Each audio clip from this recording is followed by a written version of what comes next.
unelected deep state operatives are truly a threat to democracy itself. წლების განმავლობაში Deep State-ზე საუბარს ბევრი კონსპირაციულ თეორიად მიიჩნევდა. თუმცა დღეს ეს თემა უკვე საერთაშორისო პოლიტიკური დისკუსიის ნაწილია. კითხვა აღარ არის მხოლოდ არსებობს თუ არა გავლენიანი, მუდმივი და უხილავი ძალაუფლების ქსელი დემოკრატიული ინსტიტუტების მიღმა.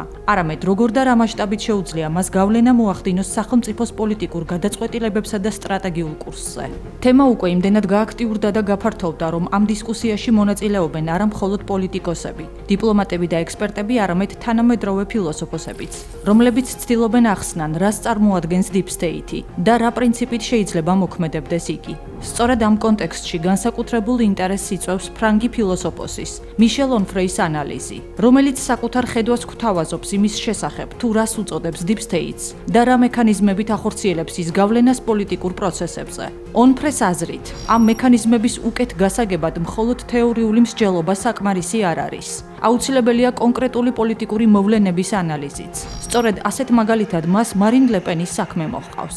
საფრანგეთის სასამართლო სისტემაში მიღებულმა ორმა ერთმანეთისგან მკვეთრად განსხვავებულმა გადაწყვეტილებებმა ახალი არგუმენტი შემოიტანა. 2025 წლის 31 მარტს პარიზის სასამართლო საფრანგეთის ერთ-ერთ ყველაზე გავლენიან პოლიტიკოს, მარინ ლეპენს ევროპარლამენტის სახსრების მითვისების საქმეზე დამნაშავედ ცნობს. სასჯელის სახით მას დაეკისრება 100,000 ევროს ოდენობის ჯარიმა, 5 წლით არჩევნებში მონაწილეობის აკრძალვა და 4 წლით თავისუფლების აღკვეთა. ნაწილი პირობითი, ნაწილი კი ელექტრონული სამაჯურით. 1 წლის შემდეგ, 2026 წლის 7 ივლისს სააპელაციო სასამართლო დამნაშავედ ცნობას ძალაში ტოვებს, თუმცა სასჯელს უმსუბუქებს.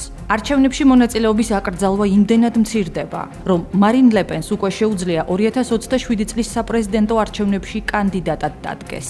ამ ვერდიქტით სასამართლო მარინ ლეპენს 2027 წლის საპრეზიდენტო არჩევნებში მონაწილეობის უფლებას უბრუნებს. რატომ? სააპელაციო სასამართლო უფრო სამართლიანია თუ პარიზის სასამართლო უფრო პოლიტიზირებული?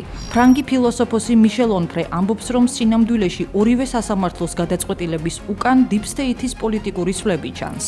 როგორ უნდა წავიკითხოთ ის ფაქტი, რომ მარინ ლეპენს ახლა საპრეზიდენტო არჩევნებში მონაწილეობის უფლება ექნება? რა ინტერესი შეიძლება ჰქონდეთ მოსამართლეებს ასეთი გადაწყვეტილების მიღებაში? მე არ მჯერა, რომ აქ მხოლოდ სამართლის და მართლმსაჯულების ინტერესი მოქმედებს. არსებობს ინტერესები, რომლებიც სისტემას ეკუთვნის.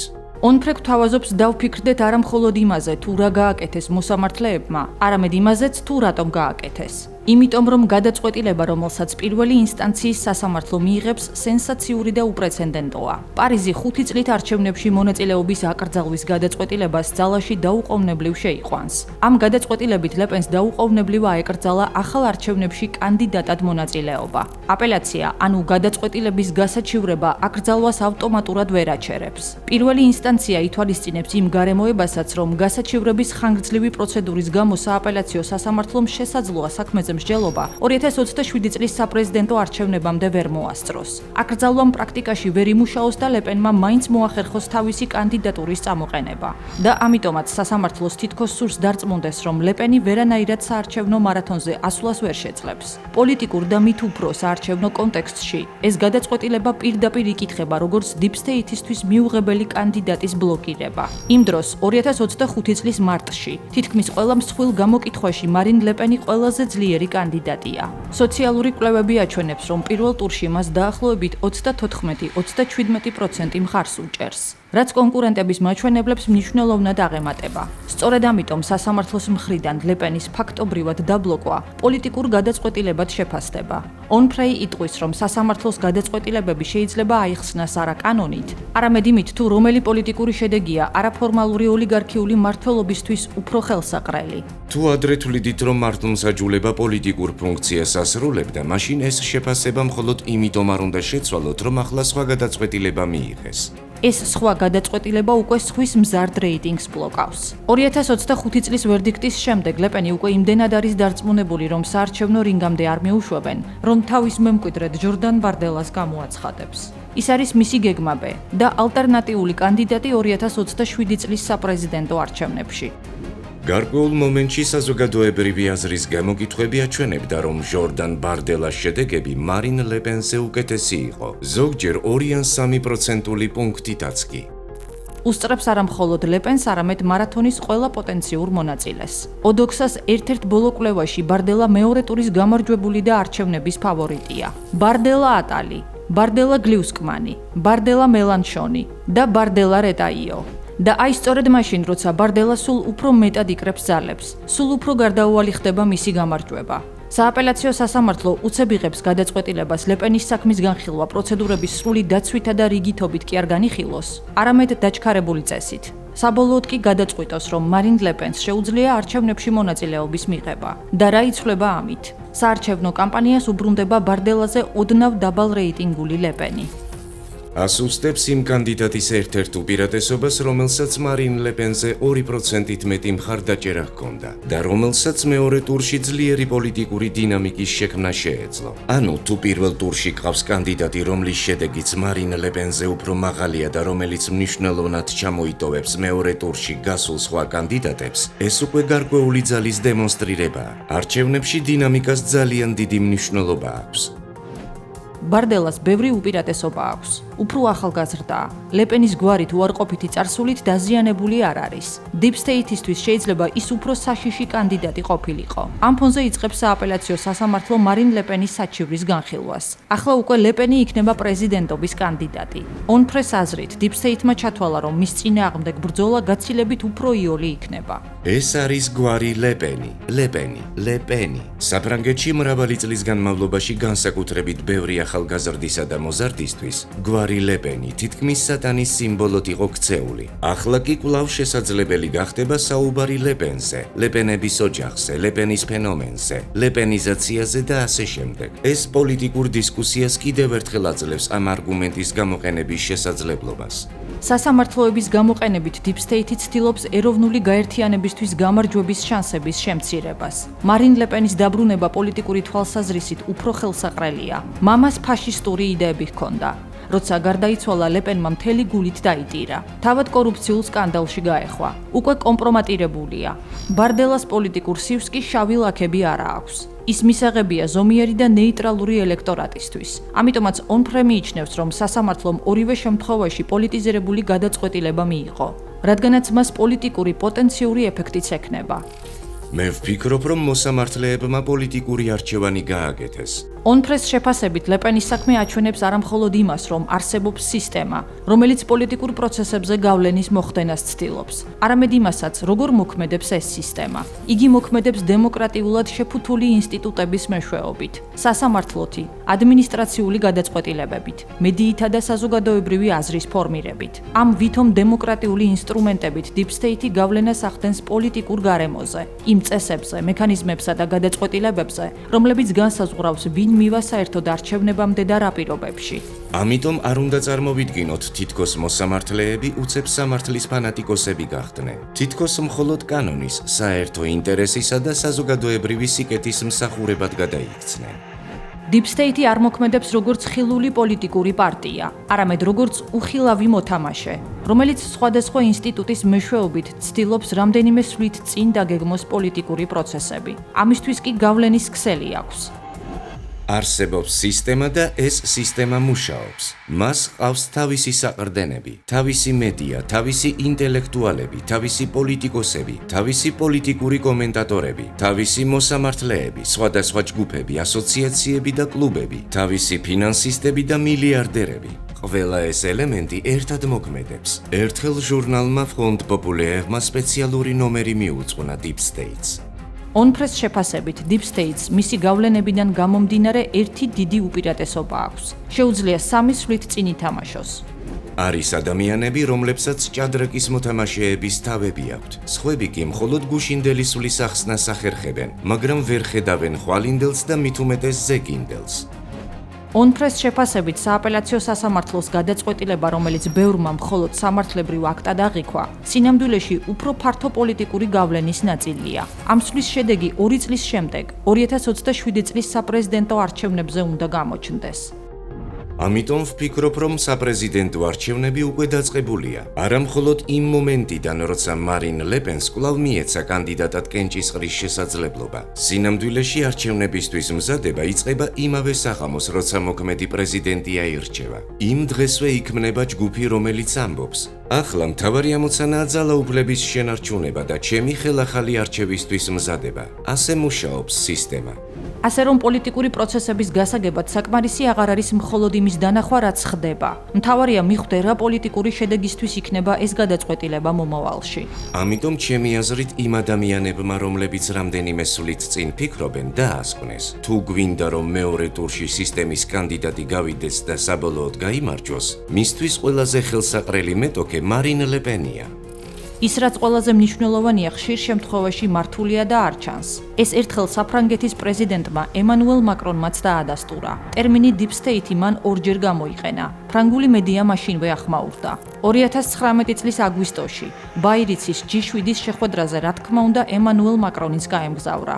მარიანი წერდა, რომ მაკრონმა ერთ კვირაზე ნაკლებ პერიოდში 3-ჯერ ახსენა deep state, რომელიც მისი აზრით მის პოლიტიკას წინააღმდეგობას უწევდა. G7-ის კულუარებში ემანუელ მაკრონმა ორჯერ გამოიყენა გამოთქმა deep state, როდესაც საკუთარი პოლიტიკის წინაშე არსებულ დაბრკოლებებზე საუბრობდა. ლემონდიც ადასტურებს, რომ მაკრონმა ტერმინი deep state გამოიყენა. ეს ისტორიული ფაქტია და ამ ფაქტს თავისი ასევე ისტორიული კონტექსტი აქვს. ემანუელ მაკრონს 2019 წელს რუსეთთან ურთიერთობების გადატვირთვა სურს. ის დარწმუნებულია, რომ რუსეთთან კავშირის გაწყვეტა მომგებიანი არ არის. უკრაინის ომამდე 2 წლით ადრე ის ცდილობს მოსკოვთან გადატვირთვის პოლიტიკის გატარებას, მაგრამ ამბობს, რომ deep state-ისგან წინააღმდეგობას აწყდება, მაგრამ არაფორმალურ ოლიგარქიულ მმართველობას სხვა გეგმები აქვს და ამ გეგმაში რუსეთთან ევროკავშირის ურთიერთობების ნორმალიზება არ შედის. წინ უკრაინის ომია. სხვათა შორის შემთხვევით არც მაკრონი იკავებს საპრეზიდენტო სასახლეს. მაკრონი ხელისუფლებაში ფინანსური, ეკონომიკური და პოლიტიკური ელიტის მხარდაჭერით მოვიდა. ჯერ ფრანსუა ოლანდის მრჩეველი და ეკონომიკის მინისტრი იყო.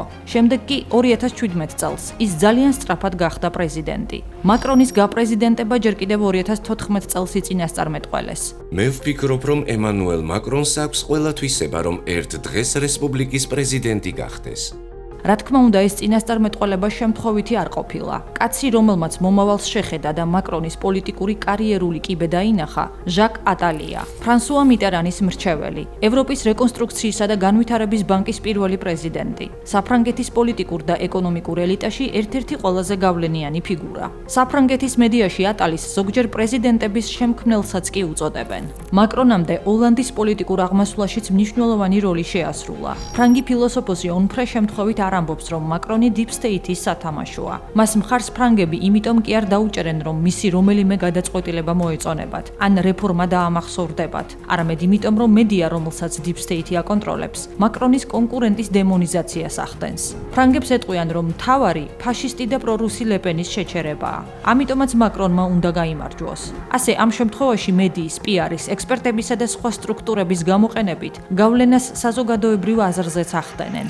ასე უზრუნველყოფს სისტემა მისთვის მისაღები მაკრონის გამარჯვებას. ალბათ ამიტომაც ემანუელ მაკრონი სხვა დროს deep state-ს აღარ ახსენებს. მას როგორც ჩანს შეახსენეს, რომ პრეზიდენტის სტატუსი ფრანგების სიყვარულმა და მხარდამჭერამ კი არ მოუტანა, არამედ კულუარული სისტემის მონდომებამ და პოლიტიკურ მასვლებმა. თავად როგორც ჩანს, ამიტომაც ჩუმდება. სისტემის მიერ დაფინანსებული და მართული მედია საშუალებები, ვისაც პრეზიდენტი ინტერვიუებს აძლევს ხოლმე, რა თქმა უნდა ამ თემაზე კითხვებს არ დაუსვამენ. ჟურნალისტები აღარ დაინტერესდებიან, რას გულისხმობდა საფრანგეთის პრეზიდენტი 2019 წლის აგვისტოში. არადა მალევე, deep state-ის არსებობაზე განცხადებას ვაშინგტონიდან პრეზიდენტი ტრამპი გააკეთებს. Deep state-ის აგენტები საფრთხეს უქმნიან თავად დემოკრატიას. საკუთარ სოцქსელებში კი ტრამპი გაიზიარებს ციტატას. დონალდ ტრამპი რომ არა, ვერასდროს გავიგებდით და ნამდვილებით, რომ deep state-ი არსებობდა. ახლა უკვე ვიცით.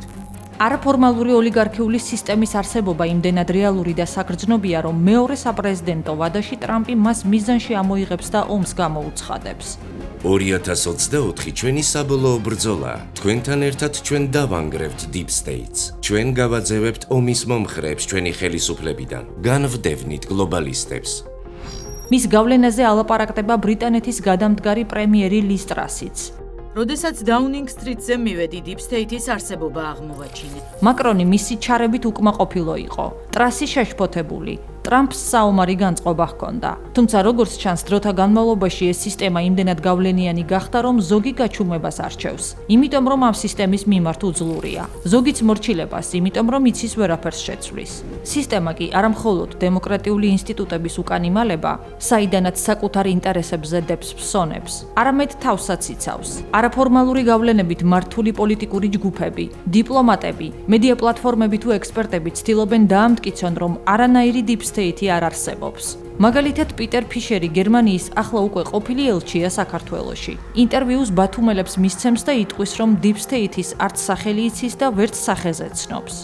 40 წელია გერმანიის მთავრობაში ვმუშაობ. არასდროს მინახავს Deep State-ი და საერთოდ ვინ არის Deep State-ი? შეიძლება სახელი ვიცოდეთ, შეიძლება სახე ჰქონდეს. როგორ შეიძლება ეს Deep State-ი ჯერ ამერიკის შეერთებულ შტატებში იყოს ასეთი გავლენიანი, მერე ევროკავშირში გადავიდეს, ახლა დიდ ბრიტანეთში აღმოჩნდეს. ჩვენ მას არასოდეს ვხედავთ. აქ საინტერესოა არა მხოლოდ თავად უარყოფა, არამედ ისიც თუ როგორ ხდება ეს უარყოფა. კომუნიკაციის მკვლევარები ყურადღებას აქცევენ არა მხოლოდ იმას, თუ რას ამბობს რესპონდენტი, არამედ იმასაც, როგორ ამბობს. პასუხის ტონი, ირონია, თემის შეცვლა ან თავად კითხვის აბსურდამდე დაყვანა ზოგჯერ ისეთივე საინტერესოა, როგორც თვითონ პასუხი. რა თქმა უნდა, ასეთი ფრაზეოლოგია თავისთავად არაფერს ამტკიცებს, მაგრამ ისაჩენს კითხვას, რატომ პასუხობს ადამიანი მხოლოდ დაცინვით ან კატეგორიული უარყოფით, ნაცვლად იმისა, რომ საკუთარი პოზიცია არგუმენტებით დაასაბუთოს. როდესაც Deep State-ზე სხვადასხვა დროს საუბრობენ მოქმედი თუ ყოფილი პრეზიდენტები, პრემიერ-მინისტრები და გავლენიანი ინტელექტუალები, საკითხი მხოლოდ ირონიით ან ფრაზით არასოდეს მინახავს ვეღარ იხურება. თემა იმდენად გაიშალა, რომ დისკუსიაში უკვე ფილოსოფოსებიც შემოდიან. ფრანკ ფილოსოფოსს მიშელ ონფრეს კონკრეტული არგუმენტები და მაგალითები მოჰყავს იმის ასახსნელად, თუ როგორ მუშაობს სისტემა და როგორ ცდილობს Deep State-ი გავლენების ზოგან გაფართოებას და ზოგან შენარჩუნებას. აღწერს, როგორ იმართება ყველაფერი ფარულად დახურულ კარს მიღმა. ხან დავოსში და ხან G7-ის ფორმატში. თითქოს მომავალზე საუბრობენ, მაგრამ საიდუმლოდ. ამ სისტემას ჰყავს თავისი სხვადასხვა გაერთიანებები, კლუბები, ფინანსისტები, მილიარდერები და ასე შემდეგ. და ეს ყველაფერი აშკარად კოორდინირებულად მუშაობს. ჟურნალმა Front Populaire-მაც Deep State სპეციალური ნომერი მიუძღვნა. Deep State-ი ნამდვილად არსებობს. დღესაც იმართება ისეთი შეხვედრები, რომლებზეც გარკვეული ადამიანები საერთოდ არ დაიშვებიან. ვგულისხმობ როგორც მასონურ წრეებს, ისე G7-ისა და დავოსის შეხვედრებს. რა ხდება დემოკრატიაში ან დემოკრატიულ ქვეყნებში, როდესაც შეიძლება გვითხრან? არ გვინდა რომ იცოდეთ, რას ვაკეთებთ? რას ნიშნავს ეს? რას ნიშნავს ასეთი საიდუმლოება ან აკრძალვა? მიშელ ონფრე საფრანგეთში ერთ-ერთი ყველაზე ცნობილი თანამედროვე ფილოსოფოსია. ის საინტერესო ფიგურაა, რადგან არც ტრადიციულ მემარჯვენედ ითვლება და არც ტრადიციულ მემარცხენედ. სწორედ ამიტომ მისი შეფასებები ხშირად დიდ ყურადღებას იქცევს. ბოლო წლებში ონფრეი ბევრად უფრო ხშირად საუბრობს ევროკავშირის კრიზისზე, გლობალიზაციაზე, ელიტების გავლენაზე, ოლიგარქიულ ოჯახებზე. ამიტომაც, როგორც პოლიტიკოწერს, მას ხშირად ესკმიან თავს და ეროვნული ფრონტის ლობირებას აბრალებენ. ონფრე მხოლოდ უკანასკნელია იმ ფრანგ მოაზროვნეთა შორის, რომლებსაც ხელისუფლებისადმი კეთილგანწყობილი მედია და სოციალისტური პარტიის წარმომადგენლები უკიდურესი მემარჯვენეების მსგავსი იდეების გავრცელებაში ადანაშაულებენ. იმიგრაციის, საზოგადოებაში ისლამის როლისა და საფრანგეთის შელახული თვითშეგნების აღდგენის აუცილებლობის საკითხებზე. თავისუფალი აზრისა და დისკუსიის შესაძლებლობა რომ არ დაიხუროს, ონფრე 2020 წელს ჟურნალ Front Populaire-ს აფუძნებს. მას აღელვებს კონკრეტული პრობლემები და აქვს მნიშვნელოვანი კითხვები საფრანგეთის პოლიტიკურ და ეკონომიკურ საკითხებზე. თავისუფალი აზროვნებისა და დებატების პლატფორმა რომ შეინარჩუნოს, უარს იტყვის დიდი კორპორაციების დაფინანსებაზე და რეკლამებზე. ის აქცენტს აკეთებს ხალხზე, დემოკრატიაზე და კრიტიკულ აზროვნებაზე. მე დიდი ხანია ვამბობ, რომ ცხადია ყველა ანტისუვერენისტი ფიქრობს, თითქოს ხალხის პოლიტიკის გატარების შესაძლებლობა ფაშიზმია. როდესაც სახალხო ფრონტი შევქმენით, ჩვენ ფაშისტებად გამოგვაცხადეს. სწორედ იმიტომ, რომ სუვერენიზმს ვეყრდნობოდით. ყველა ის ადამიანი, ვინც ამბობს, მოვიშოროთ ხალხი, ავარიდოთ თავი ხალხს და შევქმნათ სახელმწიფო საბჭოები, ესა თუ ის საბჭოები, რომლებიც ხალხის ნაცვლად მიიღებენ გადაწყვეტილებებს. სწორედ ისინი მიდიან ამ გზით. ასე რომ ჩვენ უკვე აღარ ვართ დემოკრატიაში ამ სიტყვის ეტიმოლოგიური მნიშვნელობით. მისი ეს დაპირისპირება Deep State-ის გავლენებთან ახლა არ დაწყებულა. სისტემის ნიშნებზე მან პირველად ჯერ კიდევ 2007 წლის ინტერვიუში ისაუბრა, როცა თქვა, რომ პოლიტიკა უნდა განსაზღვრავდეს ეკონომიკურ წესებს და არა მსხვილი კორპორაციები, სხვადასხვა ეკონომიკური ცენტრები და ბიზნეს ინტერესები. დღეს არსებობს ერთგვარი რელიგია, რომელსაც მე ეკონომიზმს ვუწოდებ. მისი არსი ისაა, რომ თითქოს ეკონომიკამ ყველაფერი უნდა მართოს და ყველაფერზე უნდა გადაწყვიტოს. მე ვფიქრობ, რომ პოლიტიკა დღეს სწორედ ღირებულებების შეცვლით უნდა დაიწყოს და განაცხადოს. ეკონომიკა პოლიტიკის სამსახურში უნდა იდგეს და არა პოლიტიკა ეკონომიკის სამსახურში. ჩვენ გვჭირდება რამდენიმე ფუნდამენტური იდეა, რომელიც განსაზღვრავს საზოგადოების მოდელს, სამყაროს ხედვასა და ცივილიზაციის განვითარების მიზანს. ასეთ შემთხვევაში ეკონომიკა პოლიტიკის მსახური გახდება და არა მისი ბატონი. უფრო მოგვიანებით კი იტყვის. თუ რესპუბლიკა ადგენს კანონს, მაშინ კანონს ფული ვერ ადგენს. ხოლო თუ კანონს ფული ადგენს, მაშინ კანონს უკვე რესპუბლიკა აღარ ადგენს. Onfrey ხედავს, რომ Deep State-ის გავლენა უკვე აღარ შემოიფარგლება მხოლოდ პოლიტიკით და ფინანსური ინსტიტუტების კონტროლით. ეს გავლენა უკვე ხალხის სუვერენულ ძალასაც შეეხო. და ცდილობს არა მხოლოდ მოქალაქეთა არჩევანზე ზემოქმედებას, არამედ ისეთი პირობების შექმნას, სადაც ხალხის ნება რეალურ პოლიტიკურ შედეგში არ ისახება. თანამედროვე საფრანგეთში, თანამედროვე დემოკრატიის მთავარი კითხვა უკვე აღარ არის, ვინ იგებს არჩევნებს, არამედ ვინ წყვეტს და ვის შეუძლია მათი მოგება.